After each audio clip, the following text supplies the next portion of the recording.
Hello guys and welcome back to the CCI platform. My name is Liam Gartland and I'm the founder and producer of The Gradfest, and for more information about that you can visit www.thegradfest.co.uk. But without further ado, I have a wonderful Q&A today and I'm so excited. Quick reminder for you all to subscribe to enable you to comment and ask any questions you want. But this is the wonderful Olivier winner, Cassidy Janson. Hello. Hello, how are you? I'm good, thank you. How are you? I'm very well. It's lockdown and we are down to, I say 2.0, but apparently it's 2.0. That's what you're supposed to say. I say 2.0, I think. Yeah, I would say 2.0. I was corrected the other day and I felt I was affronted. I was like, I'm sure we're allowed to say 2.0 at me. And that's what I've been saying for so long. So how's things? What have you been keeping up to in lockdown? How have you been doing? Drinking herbal tea. Quick caffeine again. Oh God. Oh, I've got a Diet Coke by the side of me, so I'm no good. I'm not good for that. Yeah, well, to be honest, in the first lockdown, I did this mega 3-month detox and I quit caffeine, and I went back on caffeine a little bit after I came off the detox, but I've gone off caffeine again, and I do have to say I feel amazing, and I've sort of gone on a raw fruit and vegetable diet again, and much as it sounds boring, you feel amazing. Like, this is the thing I can't deny. I'm like, I have so much more energy, I need less sleep, so I'm sort of using these lockdowns as like little resets. Yeah, it is so true though, because I went vegan for a while. I'm a vegetarian, but I went vegan. Yeah. And you feel like so much different. You do feel different because I guess because you have to think about what you're putting into your body and into yourself. You do. And like the vegan thing is, okay, veganism didn't suit me when I did it about 20 years ago, but the raw fruit, the raw stuff, it seems to be like a step above veganism, which, you know, I love my steak and chips. If anyone that knows me knows that I love steak and chips, but I've got to say I need a lot of sleep, and when I have the raw fruit and vegetables, I don't get the same energy slumps, and I can't fake that. So for me, I'm just like, okay, this is an interesting way of being. I don't know if I'll be able to keep it up forever, but it's lovely. It's lovely. Yeah, when you're back performing, you'll be like, give me steak. I just want a steak and a Diet Coke or a coffee. I will never do Diet Coke. But I do like a coffee. You do like a coffee. I do. I'll have a decaf. So tell us, I guess, about yourself, where you started, how you got to kind of where you are now, really. Well, our lovely friend James Pearson, who has arranged all this, that was my first. I think that was technically my first professional musical. Was Snoopy the musical at the Rosemary Branch Theatre, and that's where I suppose the sort of professional acting started, and then I got my first agent from there, and then I think we did Snoopy again, but James couldn't do the second one, so we got a different Snoopy, and then yeah, it all just kind of gently and slowly led on from Snoopy the musical, basically. So where did you train? I went to 2 colleges. I consider myself to have sort of trained at a few places, because from when I was about 10, I used to do the song and dance workshops every summer and Easter at Mount View. And I would have gone to Mount View, but you had to be 18 to go there. Right. I really wanted to start dance college when I was 16. But I basically went to Mount View for about 8 years, from 10 to 18 years old. Sam Spencer-Lane, who's a wonderful friend of mine now, but she was my teacher then. She held those song and dance workshops. So I did a lot of, I feel like Mount View is like my secret second place. And then I went to London Studio Centre for my main training.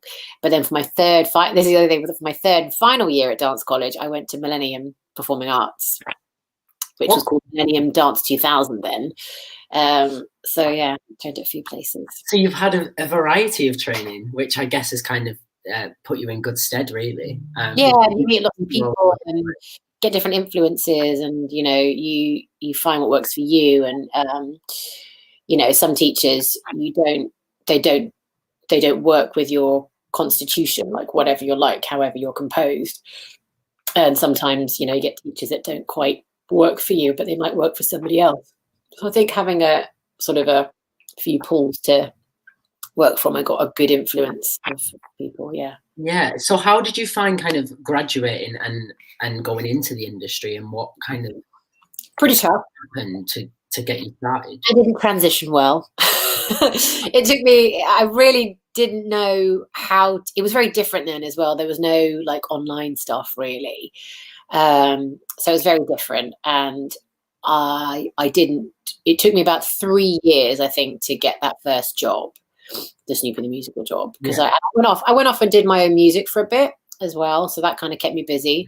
But really, like, it was slow. It took me a while to work out how, you know, you sort of get in this little bubble of college and it feels very safe and you feel like you're this talent. And then you sort of transition it into the real world. I think colleges are much better now at doing that, at transitioning their students. But then I was like, I don't know what to do. I don't know how to do this. So it took me a while. I got there eventually. And you said you didn't have an agent before Snoopy? No, I didn't. So how was that, like, auditioning for stuff and finding auditions for a job? You know, I don't think I did many. Actually, you reminded me. I think I did get an agent. I think I was with one agent, but very briefly, and it just didn't work out very well. But I think they got me a Cats audition. God, this is me having a little memory moment. I'm like, yeah, I did. I was with them, and then and I think they dropped me. I've forgotten all this. I think they dropped me, and then I yeah, and then which I wasn't really bothered about because I think I was just in it because I just didn't really get how the industry worked. And then anyway, and then I did my own music, as I was sort of saying, and then got Snoopy the Musical, and then got my first proper agent. There you go. So actually, my first agent was not my first agent. I did have I think it was. Maybe I shouldn't say who they were. Like, I don't want to say who they were. We'll leave that for another time. So obviously you went into Snoopy, you did that, and you kind of got this new agent. And then what kind of was your, I guess, power and your aim to get to where you are now? You know, I guess, I mean, a lot of us just fly by the seat of our pants, don't we? I mean, it is that. I mean, at that point in your career, you have no influence over anything. Like you are, you know, you don't exist in the industry. No one knows who you are. You've got everything to prove, but nothing to lose either, you know. And it took me, I think after Snoopy, I met a really great group of people. You might know him, Stuart Piper, who was quite a big agent. I don't think he is anymore, but he was acting then. So he was actually very much a friend of mine, a peer of mine. And he was great in kind of guiding me into do this thing called News Review at the Canal Cafe Theatre, which was fantastic because it really pushed my comedy. So I did that for about 6 weeks one summer. And then when I was doing that, I also got cast as the lead role in a musical called Brenda Bligh, Teen Detective, at the Bridewell Theatre. So that was lovely to be a title role. I think it was one of my first sort of big shows. And then just after that, I got Footloose the Musical, which was my first kind of real show, which was a UK tour. Yeah. So I guess you kind of spiraled from this and you know, kind of made that journey through musicals. And it's just a messy, staggering journey of luck and you know, making sure you keep your voice. You can't plan this stuff. You just kind of find your way through, you know. You know, and now you kind of have got quite a lot of credits. You know, I'm looking here on my little side notes, and you know, you did Tick Tick Boom in 2005. You know, there's so many that you did, and in so many different venues as well across London and the UK. You know, because that was at the Menier Chocolate Factory, wasn't it? It was the Menier Chocolate Factory's first musical. I'm very proud of that. How was that? How was that doing the first ever musical? I guess putting your trust in. Well, they weren't the Menier Chocolate Factory. They'd done a few shows and they were trying it. So it was a new venue. It didn't have, because you know, at some point, you know, somewhere's a new venue that doesn't have a reputation. So I was a bit like, the Chocolate Factory. I was so confused. I would be working at a chocolate factory, and you know, and you know, then of course Neil Patrick Harris was attached to it. I mean that to me was quite a big leap in terms of sort of working with names, you know, to sort of be someone that's all I'd done is kind of a tour of the UK at that point, and then to be cast opposite Neil Patrick Harris was a massive leap of faith in them. I mean, actually, when I look back, I'm like, I mean, I must have done a good audition, you know. I really have the CV to work opposite him. Yeah, at that point, like, you know, how big was your kind of CV in terms of credits? And It was Footloose the musical, and then some Fringe stuff. so you must have done a cracking little audition. I hadn't even really, like, you know, when you don't really realise what's happening to you when you're 25, and then like just now I'm thinking, they must have really, really liked me for me to get that. And then in 2006, you went on to join Wicked. Oh yeah, I did. Yeah. So it just kind of went so many different ways, but in such a good and, you know, kind of successful way as well. How was that, joining Wicked in 2006 and then going on to be Standby? Yeah, it was weird. Like, the weird thing about my career was I'd only ever done leads. I'd never understudied. So to sort of suddenly be lead and, you know, be opposite Neil Patrick Harris and then be understudy was really weird, because I didn't really know how I fitted into the sort of hierarchy, and it was a bit strange for me. And you know, I'm not gonna lie. And then but I learned so much from being part of that show, because it was an original cast, and it was such a highly anticipated show. Like, I don't think people can really understand. Like, people were literally nearly tearing the seat off the auditorium floor on the first preview. Like, everyone wanted this show to come to London. It was just the most sought after show to be in, and you felt like you won the lottery when you got cast in that show. It was nuts. I mean, and to kind of understudy that role as well, like, you know, that is a female's dream in musical theatre, like, and especially now that people kind of have, you know, it's been around for so long that people know the kind of, I don't even know the credit that it has, that one role in musical theatre. Yeah, it's a massive role. It's such a massive thing. But I guess for you at that point, originating that cast in London, you're like not kind of knowing, everyone wanted it to come over, but you didn't know the kind of response and where it was going to be now. Do you know what I mean? No, there were times when, you know, there were rumours that we weren't selling very well. So we were like thinking, God, we might close, you know. It's so funny. Like, obviously it's this massive hit that will probably be like the Les Mis of this generation. But at the time, you know, I was thinking, oh, we might close, you know. It's mad, isn't it? Like, talking about that now. But yeah, it was amazing. It was very stressful because, you know, an original London cast, there's a lot of talent in there. And the building's very strange. It's a very sort of separate building. If you know the Apollo, you've got lots of dressing rooms on one side and lots of dressing rooms on another. So it's not a great theatre for sort of keeping the company feeling like a whole thing. So you have to really make an effort to go around and see other people. Yeah, it's a big machine. I'm very pleased I did it. I learned a lot, but I'm also it's an institution, and that's all I say. And how was it kind of, that being your kind of first role of a lead to kind of understudy, and how did you find making that transition from being a lead to then going, oh, I'm understudying the lead? I found it very strange. It was very strange, and I think everyone in the show knew that I found it quite hard. And also, it was really hard because being rehearsed, you're sort of slotted into someone else's track as opposed to creating it, which is fine, because I think, you know, even the leads in this country did that because, you know, the show had all been created. But it was hard, as you know.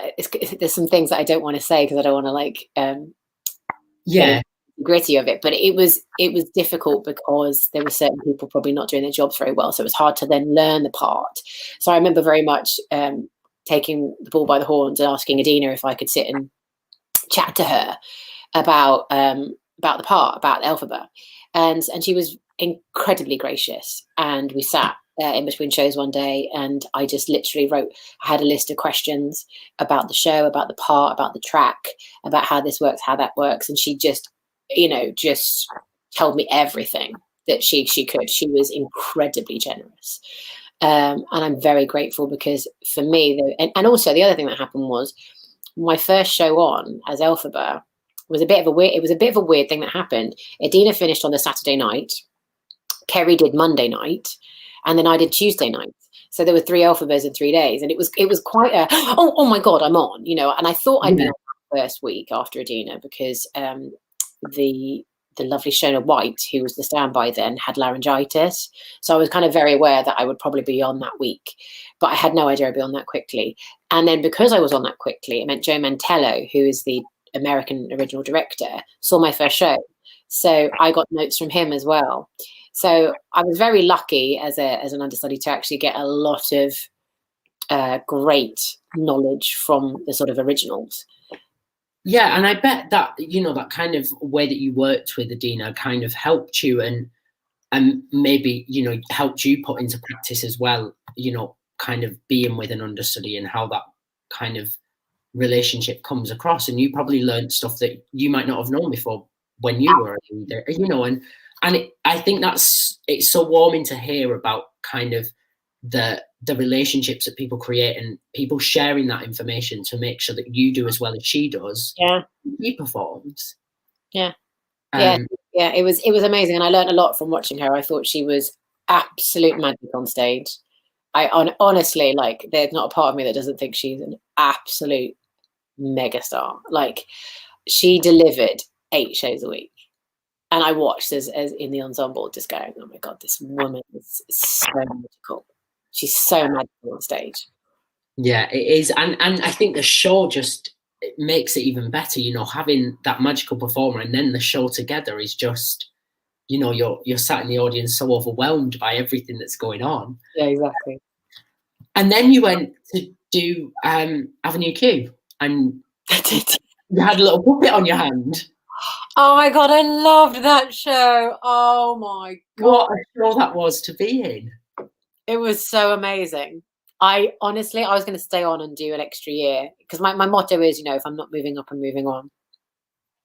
Just because I want to, not because I don't like the show, but because I always feel like you should be pushing yourself, And I would have stayed in that show for another year. I loved it so much. It was such a privilege to be in a show that funny, that made that many people laugh every night. I mean, making 1,000 people laugh every show, 8 shows a week is therapy. Like, for me, like, you can't stay in a bad mood, because, you might try and stay in a bad mood, and then you've got people just literally dying with laughter in front of you. And you're like, what can I do? Like, these guys are having the best time. You can't fight that amount of jovial joy, And how was it kind of sticking a puppet on your hand and well, learning all of that as well? It's learning a whole new career path, because that is, people do that for their livelihood. So learning how to do that was intense, because it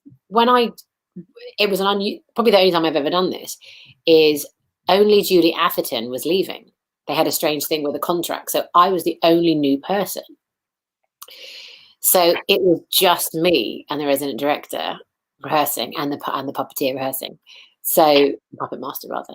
And so basically it was just entirely focused on getting my track right. I was literally, I've never had this, whereby it was about 3 or 4 o'clock every day. I wouldn't be able to take anything in, because it would just be constant notes from like 10 till 6 every day. And I was just like, oh my god, I'm so, full. I couldn't take in any more data. But it was great, because I did get to a point where my puppetry was decent. It was good. Yeah. Yeah, and it's a whole new skill. It's like being in Starlight Express and learning roller skate. I mean, these musicals have such a kind of demand on a performer. But I guess it's just another skill that you learn, and you, I guess, like you said, if it's not kind of making you move up and you learn something from it, and that musical, I bet, made you learn a whole different way of performing. Oh, absolutely. And you're constantly trying to work out like how because there's 2 points of focus for the audience. There's the puppet's face and there's your face. So you're sort of always trying to work out like how I've got a very, very expressive face. So I was always told, like, tone down my facial expressions because people need to look at the puppet.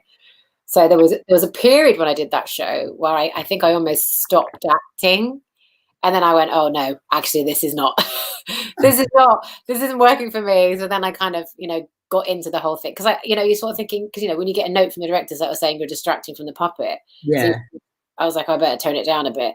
And then I was like, oh, this doesn't work. It's funnier when I'm just doing my thing, and the audience work it out. So have you found that kind of comedy then maybe became a bit of your kind of niche? Did you find that was something that you thought you could do very well? Always loved comedy. I just never get to do it very much. And it's funny, like winning the Olivier for a comedy role. And we were like, oh my God, I didn't know you did funny. And I'm just like, it's the thing I'm best at.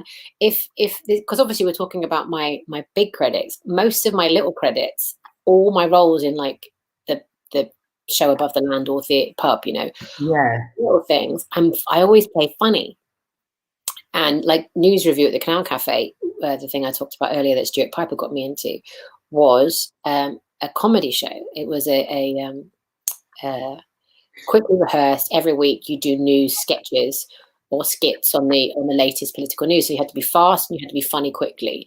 And even when I was a kid, I was always, the person being funny, doing funny little skits for my friends and family. So much as I never got, I never wanted to be a stand-up comedian. I've got a funny face, to my frustration. Like my face does crazy things, and I'm like, why is this? Calm down. So I just have a, funny bones.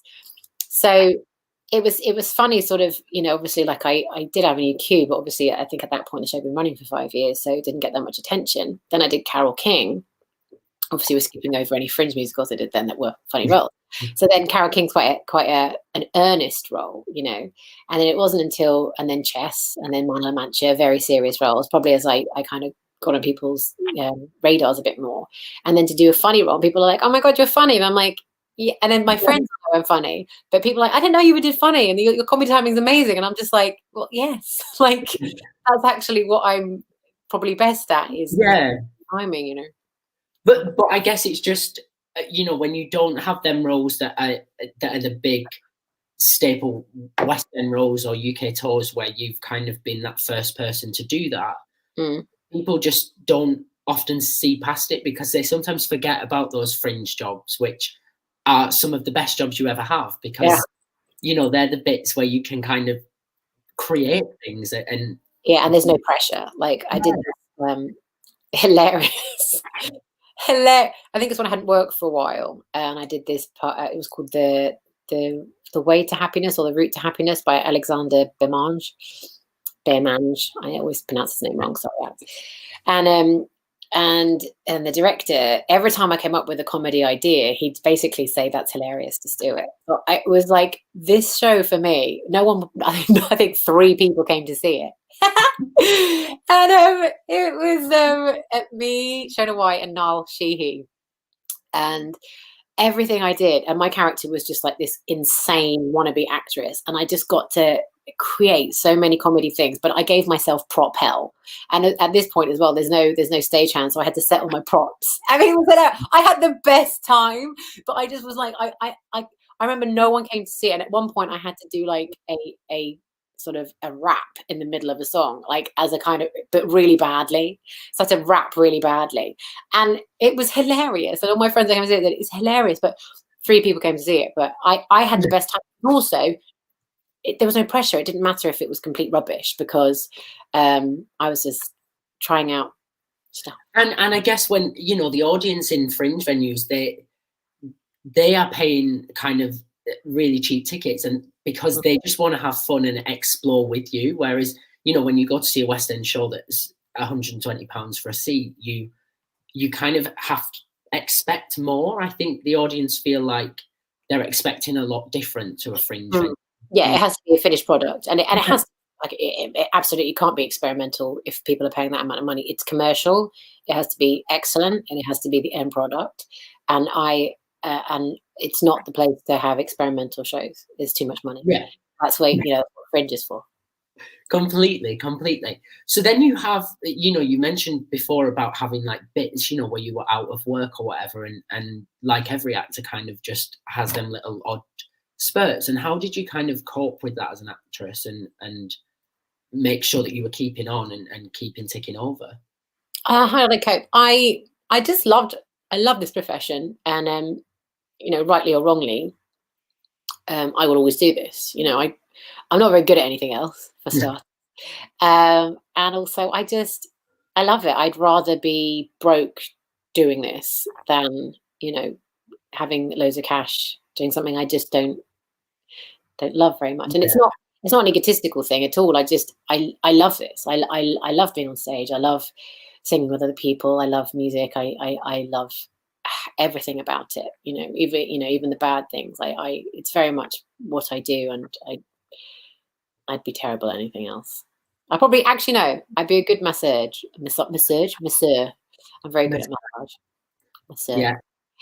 Yeah, very good at massage. Well, that's another string. I guess being in theatre though, everyone kind of has to give it a try some point, don't they? When someone says, "Can I have a massage?" Oh my daughters, yeah. People tell me I've got magic hands, so I've got very strong hands, so I can get people's knots out and fix their backs and things. I'm completely untrained, but I'm very good. Well, that's even better. That's even better. That's your selling point, an untrained masseur. Yeah. So tell us about kind of the musical and Juliet, which you've now won an award for. How was that? Like, how was kind of going into that process and kind of creating this character? I mean, it's terrifying. I always find rehearsals terrifying. It's not my happy place. I find it very scary.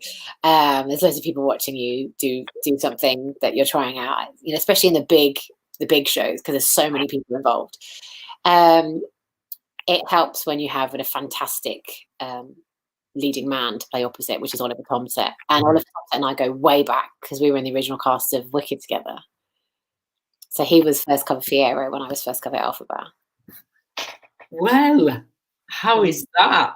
That's so amazing, and I bet that's so warming as well to like get to this point in your career and then both be kind of leading in your own Western musical and playing against each other. It's so delightful, like having had that as when we're young whippersnappers, and then we've both gone off. We've never really properly worked together, maybe done a workshop or two together, sort of gone off and really learned our craft, and then come back at this point when we're kind of like legit leading man and lady, and but we're still stupid and we still play silly pranks on each other.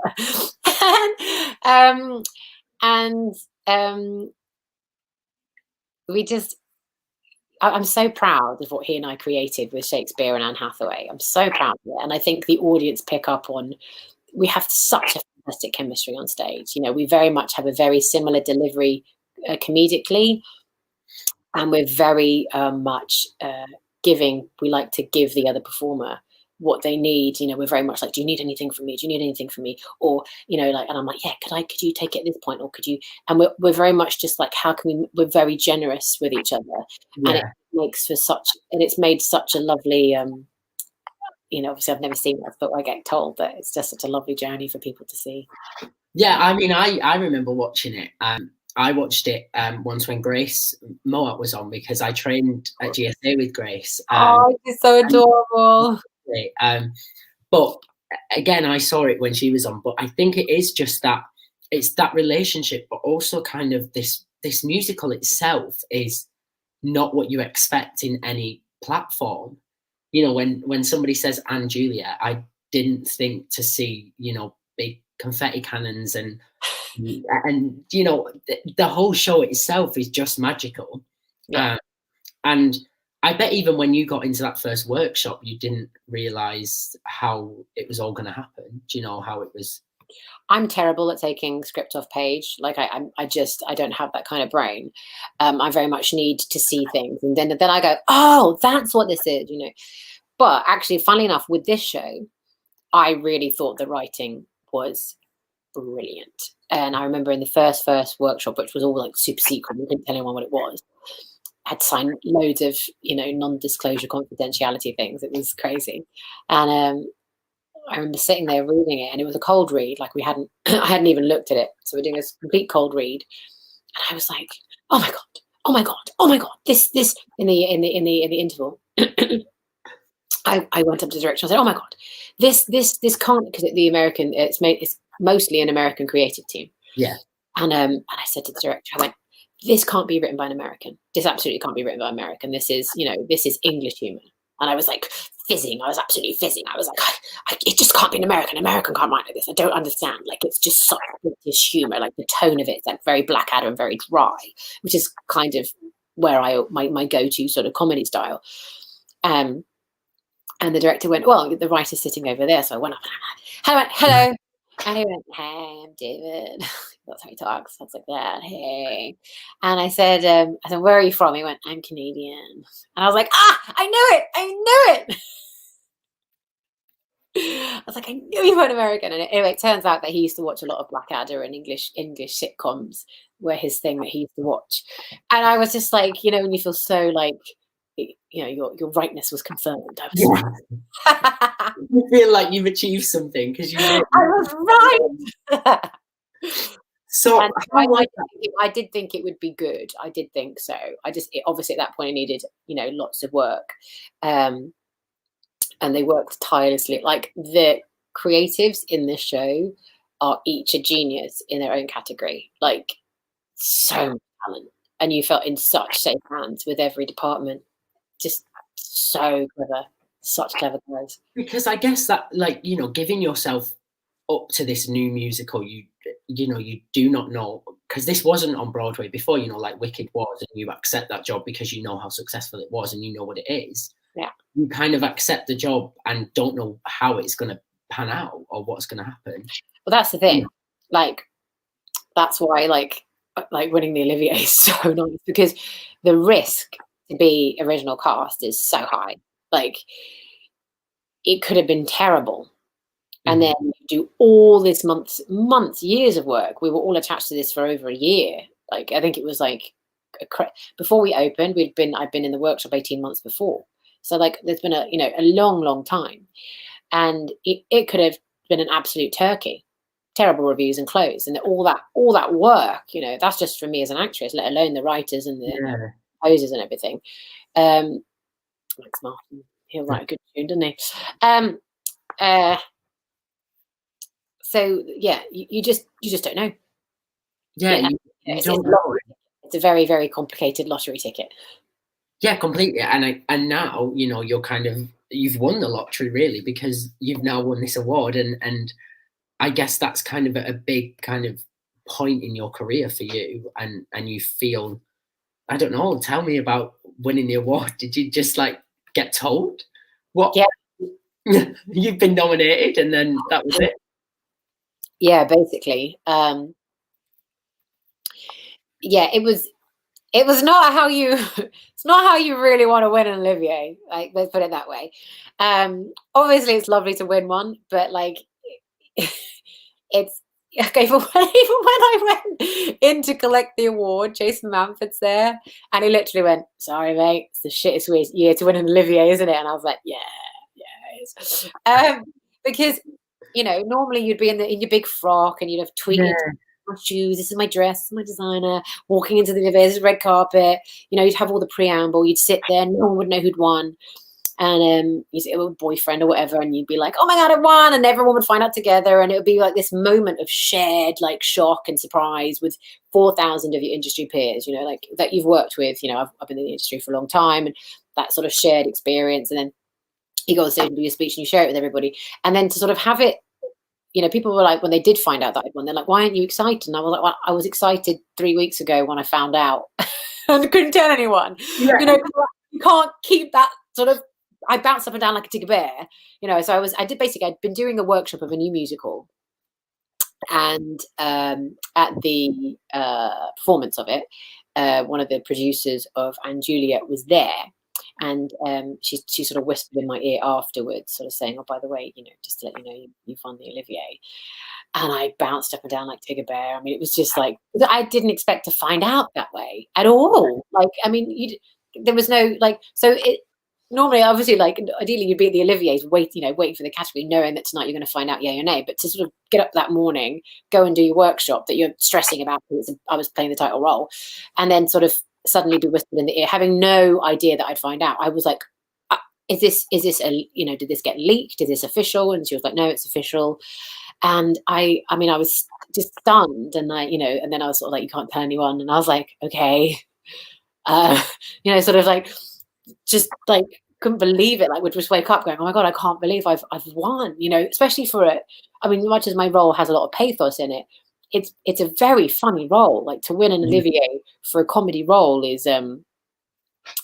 And I was up against amazing people, and they were doing real heavyweight acting, and I said, as much as my character does get to do some heavyweight acting in it, it's mostly a lot of silliness.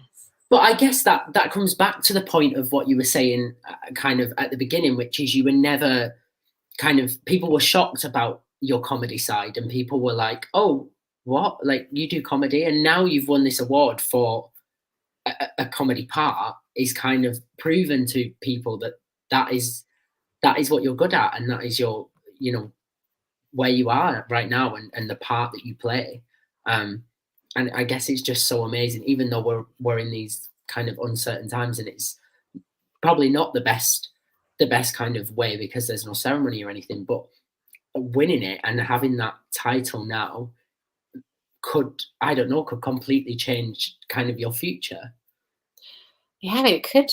I mean, it could. You just don't know. And that's like anything, you never know whether you. I guess even back to the point of taking the role of Anne Hathaway in and Juliet, you never knew where it's going to take you. You could have closed in 2 weeks, and that was that. And now it's kind of gone on and spiraled, and it's just so amazing to watch from an audience's point of view. Yeah, and this is the thing: no one can predict the future. You can set everything up perfectly, and it could just not work out for whatever reason, and you could just do something really lightly, and it's a huge success. You really never ever know. And when you do get a winner, it's and you've backed a kind of a random horse that on paper sounds a bit strange.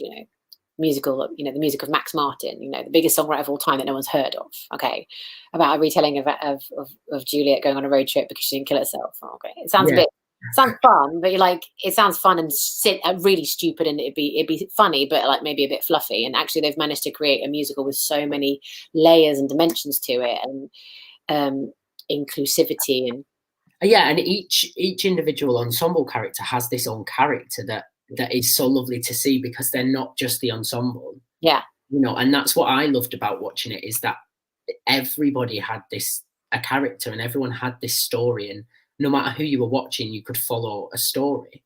Yeah, everyone's got like a little moment where they pop up and play a supporting role. Yeah, it's a lovely show to be part of. It's a busy show. It's a really great show. We've got we've got great reviews. I think only 2 papers didn't like it. The audience love it. We've managed to tick all the boxes. We're commercial. We've got awards now. We've got nominations. We've done really well, and we're a new British musical, and that feels amazing. Yeah, it's what it's one for the bucket list. I was like, I really want to create an original role, an original show, like not a Broadway transfer, an original big West End show, and I got to do it, and I'm so happy. And I'm so happy it's a show, and I'm so happy it's a show that a part that I love playing Anne Hathaway. Yeah, I bet you do. Yeah. If you could play any other part in the show, what would it be? I could play anyone. If I could, I know it's like a gender thing. I'd play Romeo. I think he's hilarious. I love that part so much. I mean, he popped the best entrance of all time. Because I'm like, through the show, I'm like, where is Romeo? Who is Romeo? And then all of a sudden he just pops up, and you're like, oh. And it's so over the top. It's I mean, it's just high camp, but yeah. I love it. It is just fabulous. It is fabulous. And Jordan Luke Gage is such a talent, and he's such a good friend of mine. I adore him. And he works so hard, and he's just and he has this great voice, and he's funny, and he's cute looking, and he's just a big squidgy bear, and love him. And as soon as you're back, you'll be cuddling away. I will. I'm sure we'll be allowed to cuddle then, so I'll be cuddling him. Yes, hopefully we will be. Hopefully. So kind of as we start to kind of close up and kind of end the conversations, I've just got a few questions about kind of your advice to people who are in the industry or kind of just starting out in the industry, and what advice would you give to people out there that are kind of starting that journey? I would say sort of a few things. I'd be like, know your craft. If you have an audition, be so well prepared that you don't have to think. I think often people sort of learn something lightly and they don't really know it thoroughly. So when they get nervous, they might fluff the audition.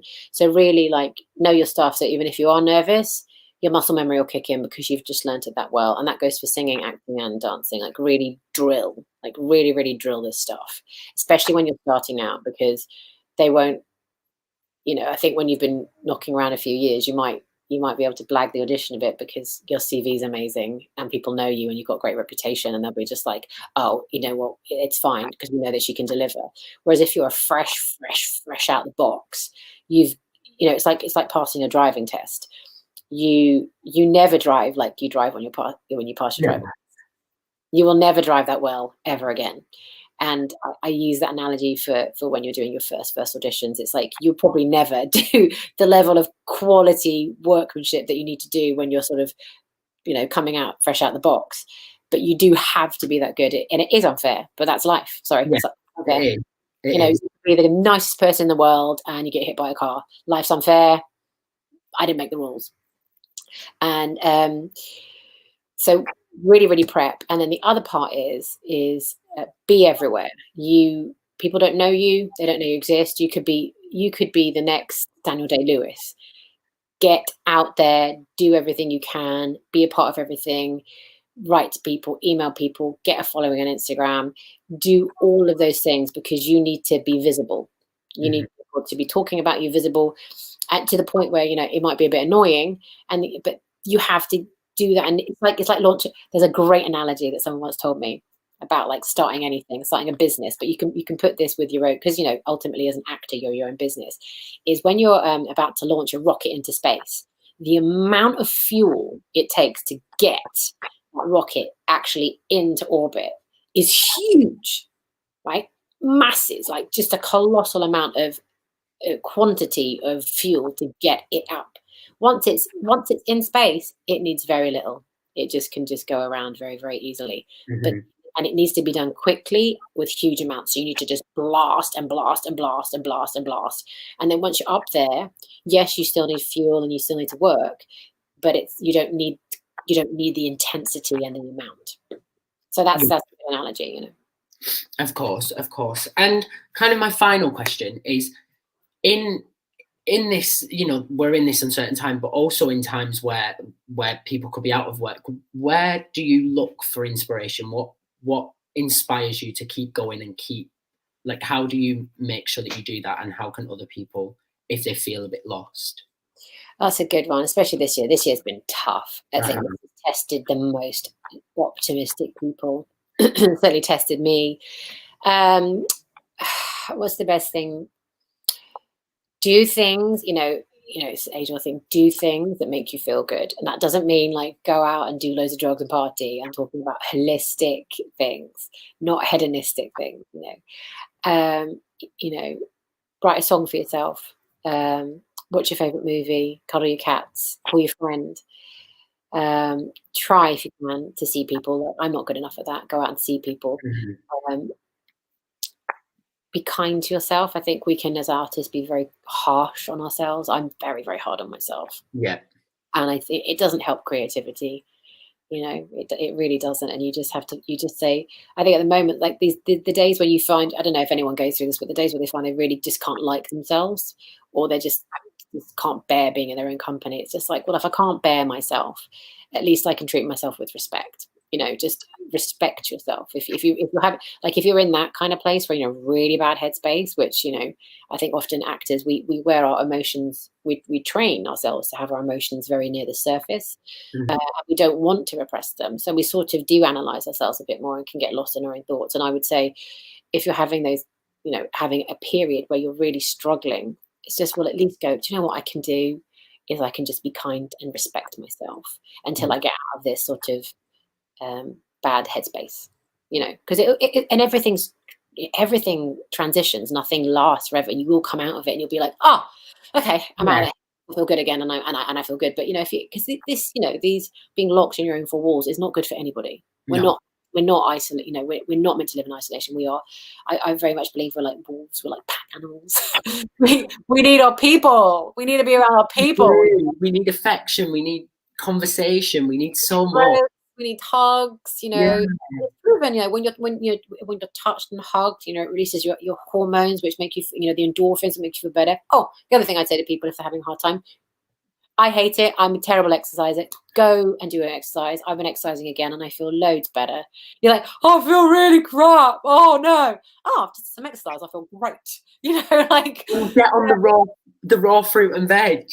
Oh, and they're raw. And I tell you what, that has really helped my moods. Like naturally, like I think I've been back on the raw, like fully back on the raw for about a week now.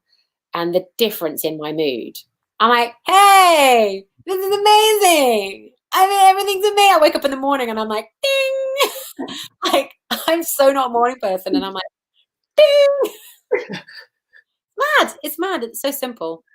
Yeah, and it's simple things like that where you just have to, even though you sometimes have to be strict on yourself, it will make you feel so much better. Yeah, and I would say as well in these sort of lockdown things is try and give yourself a schedule. I know everyone's saying it, but it really does make a difference. If you get up and you do something every day to a sort of rough schedule, weirdly, there's this kind of like paradox thing which happens, which is when you give yourself some structure, you actually have more freedom. Whereas if you give yourself complete freedom, you have no structure and you actually have less freedom. It's a really weird, it doesn't quite work, but that's why it's a paradox. So give yourself some structure so you have more freedom. Yes. That's my end. That's my end. And that is the quote. That is Cassidy's quote. Well, thank you so much for coming on and doing a little Q&A with us and being a part of the CCI platform as well. I think this is brilliant. I think it's brilliant that you're doing this. It's such a great platform that James and Rosie have set up, and obviously it's free for everybody to use and to see and to get advice from, and especially in these times of lockdown when we're all sat thinking, what do I do? Switch on your computer and learn, from people in the industry. And it's so lovely to have people like yourself on board and come on to share kind of your journey through theatre and how you've got to where you are. There's, I tell you one thing, it's like, as you sort of in an industry for a while, you do suddenly realize when you do these because obviously we're doing a lot of Q&As at the moment. Yeah. You're like, oh my God, I actually know stuff. I have wisdom to share. And it's such a weird thing to be like, oh, I can really help. Like I have completely really help people. I actually have been through this stuff. And I think it's just by hearing people's kind of stories of how they started and where they've ended, like now, it's so inspiring for people to just listen to and to know about, because they know that they can do it as well. Yeah. And like, if I can do it, like I literally didn't work in theatre for about 3 years out of college, and I always tell people this story because I think sometimes people really freak out when they haven't worked, and I was like, you can still make it. I have an Olivier now, and I really didn't work for 3 years out of college, and I didn't know what I was doing, and I did terrible auditions. And you don't give up. You're just, oh, this is another great thing. I think it's a jiu-jitsu guy called Gracie, something Gracie. Great quote. When it's about jiu-jitsu, but you can apply it to life. You don't win or lose. You win or you learn. Yeah. It's so simple. And I went, and that's it. You might lose for like a few years, but you may well end up, but you're actually learning for a few years. Yeah, you're learning and then you win. And you never know what's around the corner or who's around the corner. And also, much as it might feel painful at the time if you're going through what appears to be losses or learning, it's the best knowledge you'll gain, because learning from a book and learning from other people telling you is one thing, but it's secondhand knowledge. Learning by your own experience is firsthand. Yeah. You're not thinking, oh, is that advice right for me? Is that book right for me? You're like, oh, I have experience. That works. That really doesn't, because I've experienced it. And so it's a different level of learning. So I do think, don't freak out if you're having a few losses. Because you're gonna win. Huh? You're gonna win. In the end, you will. Absolutely. Well, what a great way to end this conversation and this Q&A. So thank you so much for coming on. And yeah, I wish you all the best in the future, and hopefully our paths will cross, and hopefully in the new year CCI might come back up again, and people might be able to come and join again as well. But thank you so much. Everything crossed for you. Thank you. Thanks a lot. Guys, thank you so much for coming onto the stream and watching that wonderful Q&A. And yes, I hope, you know, we've all learned from the wonderful stories that Cassidy had to tell. But thank you so much. And we will be back in half an hour's time. So please do stay tuned. Remember to subscribe to the YouTube channel and check out everything that has happened in the previous month. This video will be live for 1 month. So it'll follow through to the end of December. So please do check it out. And yeah, check everything else out that's on the stream too. Thank you so much, and I will see you.